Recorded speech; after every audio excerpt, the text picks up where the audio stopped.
Wednesday, the 27th of January 2016, Holocaust Memorial Day.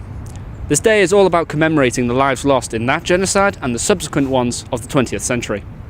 Holocaust Memorial Day was created in January 2000 when representatives from 46 different countries met in Stockholm to talk about the importance of Holocaust education, research and commemoration. All of these countries signed a pledge committing to holding an annual day of remembrance to respect the victims of the Holocaust. So on this day of commemoration, EUTV caught up with historians, History Society and the Lessons from Auschwitz ambassadors to find out what their view is on this poignant day. First, we caught up with students from the History Society to ask them, is education an appropriate form of commemoration? You can't commemorate something without knowing what happened, so you need to be educated on that to be able to remember it.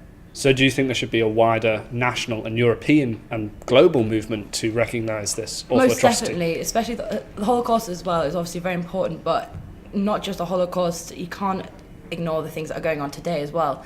It is clear that the Holocaust plays a big part in current affairs, as shown at the recent Unite Against Fascism talk. Nowhere and no group is immune from hatred and bigotry. Racism takes hold when people are put under harsh economic conditions in grossly unequal societies. If we really mean never again, it's not enough to say we were anti-racist. We have to build a society where racism won't take root, and that means a fairer society for everyone.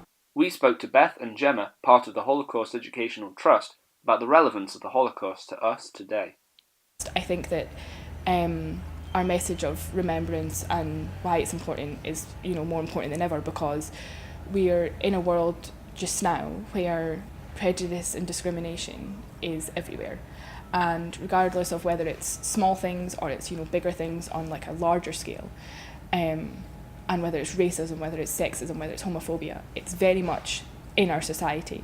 The reason that we need to remember is because if we don't, we're choosing to say that we've seen where prejudice and discrimination can lead when it's left unchecked and when it goes as far as it can go, and we're saying that that's okay if we don't stop it now, and if we don't look at things that are happening and say, actually, this is going too far, actually this is not okay, and we need to sort of step up and make that stand.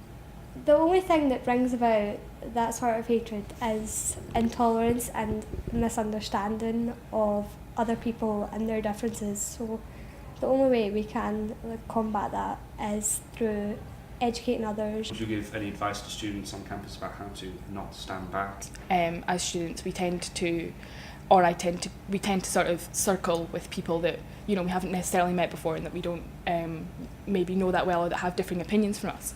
And I think that it's really important that, regardless of our opinions, that we are talking about these issues, and that I think particularly what I was saying about people joking about things, because I think that can be particularly harmful when people are saying things in a joking context but that are actually offensive. And if we laugh along and we say and we accept it, we're being passive and we're saying that that's okay for you to be offensive about that particular thing. If we sit back and laugh or don't say anything, we're accepting it and we're allowing it. Whereas if we say, actually, don't make a joke about that, we're saying it's not okay. It's clear then, speaking to people around campus, that this day is very significant in the Edinburgh University calendar. And thanks to all of our contributors for reminding us how important it is to learn from history's mistakes.